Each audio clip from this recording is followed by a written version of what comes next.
Halo, selamat pagi. Assalamualaikum warahmatullahi wabarakatuh. Jadi di channel YouTube saya kali ini saya akan membahas latihan soal di GC pada latihan KD 3.3 bagian 1. Langsung saja. Di nomor yang pertama saya memberikan soal yaitu tentang latar belakang terjadinya perang dingin. Oke, latar belakang terjadinya perang dingin itu ada beberapa bagian. Yang pertama adalah karena kemenangan Amerika Serikat dalam Perang Dunia Kedua, sehingga Amerika Serikat disebut sebagai negara adidaya.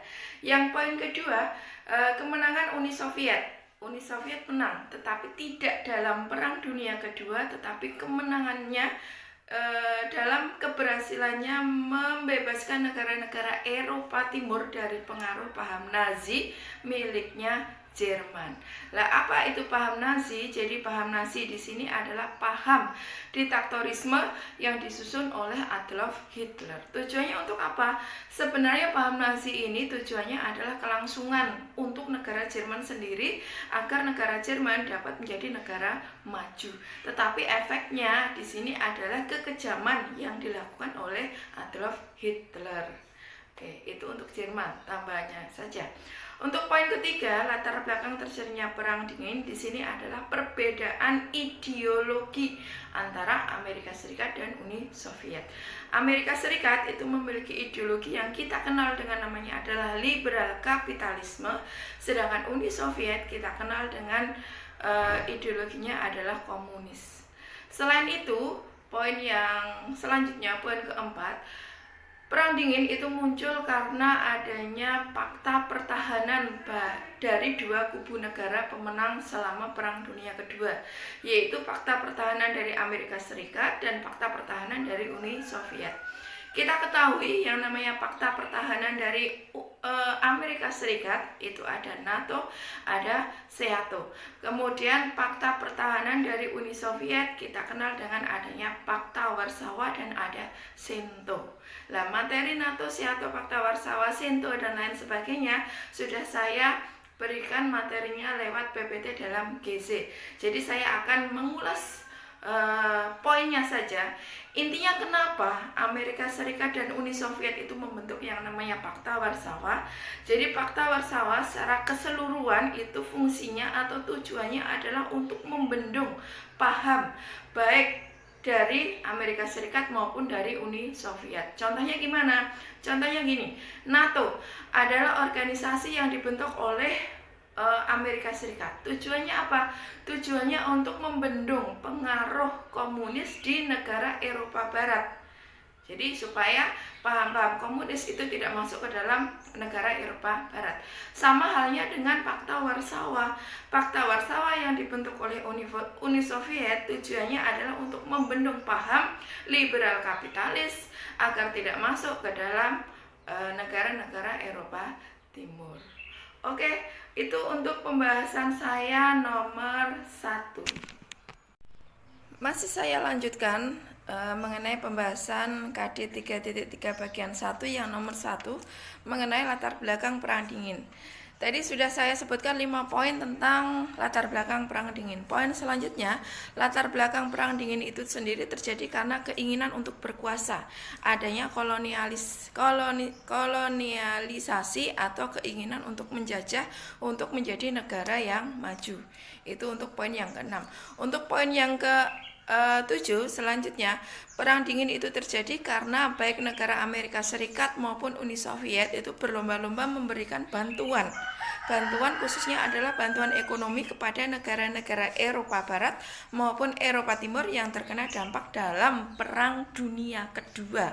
Nah, selama Perang Dingin, bantuan ekonomi yang diberikan oleh Amerika Serikat dan Uni Soviet itu kita kenal dengan namanya, yang pertama adalah Marshall Plan. Jadi Marshall Plan ini adalah bantuan yang diberikan dari Amerika Serikat kepada negara-negara khususnya adalah Eropa Barat yang terkena dampak dalam Perang Dunia Kedua. Jadi Marshall Plan itu dibentuk oleh Marshall sendiri yang tujuannya untuk memberikan bantuan ekonomi kepada negara-negara Eropa Barat yang terkena dampak Perang Dunia Kedua. Ketika Amerika Serikat memberikan bantuan berupa Marshall Plan, di sini Uni Soviet juga tidak mau kalah. Yang namanya perang dingin di sini adalah perang perlombaan. Maka ketika Amerika Serikat itu memiliki yang namanya Marshall Plan, maka Uni Soviet segera menyusun bantuannya pula yang kita kenal dengan Molotov Plan.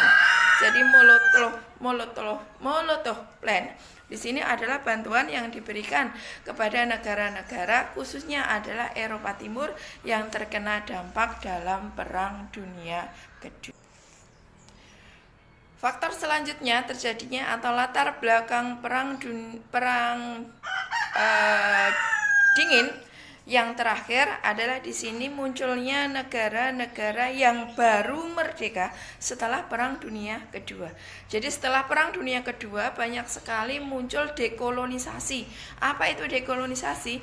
Jadi dekolonisasi di sini adalah keinginan negara-negara berkembang untuk segera merdeka dari negara jajahannya. Lah, siapa saja yang termasuk negara-negara yang melakukan kemerdekaan atau dekolonisasi? Saya ambil contoh di sini adalah Indonesia. Di materi KD 3.1 kita sudah mempelajari bahwa Indonesia merdeka dan memerlukan adanya kedaulatan dari negara-negara lain. Setelah Indonesia merdeka, disusul negara-negara lain yang juga ingin segera merdeka, membebaskan diri dari penjajahan atau kolonisasi. Saya ambil contoh di sini ada India, ada Singapura, ada Malaysia, ada Pakistan, dan ada Filipina. Oke, kurang lebih ada sekitar 7-8 poin yang menyebabkan atau yang menjadi latar belakang terjadinya perang dingin. Silahkan kalian pelajari. Oke, untuk tambahan saja seperti NATO dan SEATO, mengapa Amerika Serikat dan Uni Soviet membentuk fakta pertahanan berupa organisasi regional dan global seperti NATO dan SEATO pada dasarnya adalah sama, yaitu untuk mengimbangi kekuasaan Amerika Serikat dan Uni Soviet. Ketika Amerika Serikat membentuk NATO, Fakta Pertahanan Atlantik Utara, Organisasi Atlantik Utara, maka di sini Uni Soviet juga tidak akan diam. Uni Soviet membentuk yang namanya membentuk Fakta Warsawa. Oke, sekian pembahasan pendalaman materi saya di KD 3.3 bagian 1.